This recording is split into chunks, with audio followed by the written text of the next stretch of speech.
ನಮಸ್ಕಾರ ವೀಕ್ಷಕರೇ, ಜ್ಞಾನದೇಗುಲ ಜಾಲತಾಣಕ್ಕೆ ಆದರದ ಸ್ವಾಗತ.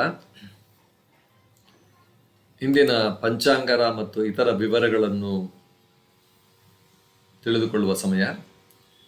ಇಂದು ತಾರೀಖು 16 ಜುಲೈ 2026, ಶ್ರೀ ಶಕ 1948, ಶ್ರೀ ಪರಾಭವನಾಮ ಸಂವತ್ಸರ, ಉತ್ತರಾಯಣದ ಗ್ರೀಷ್ಮ ಋತು, ಆಷಾಢ ಮಾಸ ಮತ್ತು ಶುಕ್ಲ ಪಕ್ಷದ ದ್ವಿತೀಯ ಗುರುವಾರ. ಇನ್ನು ನಕ್ಷತ್ರ ಆಶ್ಲೇಷ ನಕ್ಷತ್ರ. ಆಶ್ಲೇಷ ನಕ್ಷತ್ರ ನಾಗದೇವತೆಗಳ ಅಧಿಪತ್ಯದ ನಕ್ಷತ್ರ. ಇದು ಆಳವಾದ ಚಿಂತನೆ, ಆಧ್ಯಾತ್ಮಿಕ ಶಕ್ತಿ, ರಹಸ್ಯ ಜ್ಞಾನ ಮತ್ತು ಆತ್ಮಾವಲೋಕನವನ್ನು ಸೂಚಿಸುತ್ತೆ. ವಜ್ರಯೋಗ ದೃಢತೆ, ಸಹನೆ, ಸಂಕಲ್ಪವನ್ನು ಸೂಚಿಸುತ್ತೆ. ಕಾರ್ಯಗಳಲ್ಲಿ ವಿವೇಕ ಮತ್ತು ಎಚ್ಚರಿಕೆಯನ್ನು ಪಾಲಿಸುವುದು ಉತ್ತಮ. ಬಾಲವಕರ್ಣ ನಂತರ ಕೌಲವಕರ್ಣ. ಬಾಲವಕರ್ಣ ಶಿಕ್ಷಣ ಯೋಜನೆ ಹಾಗೂ ಹೊಸ ಕಾರ್ಯಾರಂಭಗಳಿಗೆ ಅನುಕೂಲಕರವಾಗಿದೆ. ಕೌಲವಕರ್ಣವು ಸ್ನೇಹ, ಸಹಕಾರ ಮತ್ತು ಸಾಮಾಜಿಕ ಕಾರ್ಯಗಳಿಗೆ ಪ್ರಶಸ್ತವಾಗಿದೆ. ಸೂರ್ಯನು ಕಟಕ ರಾಶಿಯನ್ನು ಪ್ರವೇಶಿಸುವುದರಿಂದ ಕಟಕ ಸೌರಮಾಸ ಆರಂಭವಾಗುತ್ತೆ. ಕಟಕ ಮಾಸದ 1ನೇ ದಿನ. ದಕ್ಷಿಣಾಯನದ ಪ್ರಭಾವ ಕ್ರಮೇಣ ಹೆಚ್ಚಾಗುವ ಕಾಲ ಇದಾಗಿದೆ. ಸೂರ್ಯೋದಯ ಬೆಳಿಗ್ಗೆ 5:55, ಸೂರ್ಯಾಸ್ತ ಸಂಜೆ 7:31, ರಾಹುಕಾಲ 2:12ರಿಂದ 3:52 ಇರುತ್ತೆ. ಉತ್ತರ ಶೃಂಗ ಚಂದ್ರೋದಯ ವಿಶೇಷ.